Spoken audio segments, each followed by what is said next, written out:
1260 में कनखल में महानिर्वाणी अखाड़े की बड़ी छावनी थी, जिसमें तब 22,000 नागा हर वक्त तैनात रहते थे। बलवन की सेना मारकाट मचाते हुए कनखल के दक्ष मंदिर की तरफ बढ़ रही थी।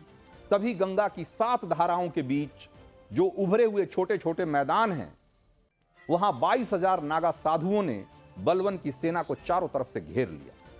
हाथों में भाला, त्रिशूल और तलवार लिए नागा योद्धा हर हर महादेव का जयघोष करते हुए उन पर मौत बनकर टूट पड़े।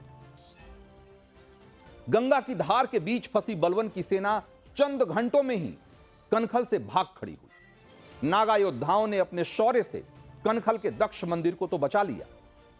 बलवन की सेना वहां से जान बचाकर गढ़वाल के दूसरे इलाकों में भागने को मजबूर हो गई और फिर दोबारा उसने हरिद्वार पर हमले की कभी जुर्रत नहीं।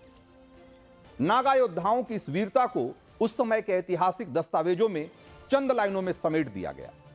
जिक्र है भी तो सिर्फ यही कि बलवन की सेना को 22,000 नागा साधुओं ने कनखल में घुसने नहीं दिया। लेकिन महानिर्वाणी अखाड़ा 764 साल पुराना वो गौरवमयी अध्याय आज भी उसने संजो कर रखा है। उसके दस्तावेजों में उस लड़ाई का पूरा ब्यौरा मिलता है। नागा कमांडर भगवानंद गिरी के पराक्रम और बलिदान की कहानी मिलती है। सूर्य प्रकाश और भैरव प्रकाश नाम के उन 2 भालों का भी जिक्र मिलता है, जिसे आगे आगे लेकर 22,000 नागा साधुओं ने वो धर्म युद्ध लड़ा था। महानिर्वाणी अखाड़े का मुख्यालय आज भी हरिद्वार के कनखल में ही। भैरव प्रकाश और सूर्य प्रकाश नाम के दोनों भालों की वहां रोजाना पूजा आज भी होती है। और ये जो तस्वीरें मैं आपको दिखा रहा हूं इसमें स्क्रीन पर, इसको गौर से देखिए।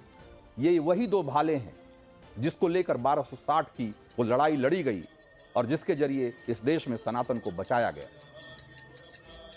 तो भैरव प्रकाश और सूर्य प्रकाश नाम के दोनों भालों को आप अभी देख सकते हैं। इन्हें साक्षी मानकर महानिर्वाणी अखाड़े के नागा अपने शस्त्रों को रोजाना पूजते हैं और साक्षी के तौर पे इसी भाले को सामने रखते हैं।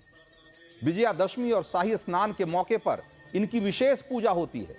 इसके अलावा जब भी महाकुंभ होता है और अखाड़ों की पेशवाई होती है, जिसे अब अमृत स्नान कहा जाता है, यानी कि उनका धार्मिक जुलूस निकलता है, तो ये दोनों भाले उनकी अगुवाई करते हैं। सबसे आगे आगे इन्हीं भालों को लेकर चला जाता है। अखाड़े के श्री महंत और उससे ऊपर के अधिकारी इसे लेकर पेशवाई में सबसे आगे आगे चलते हैं। पहले इन दोनों भालों का शाही स्नान होता है और फिर महानिर्वाणी अखाड़े के नागा और साधु कुंभ में नहाते हैं।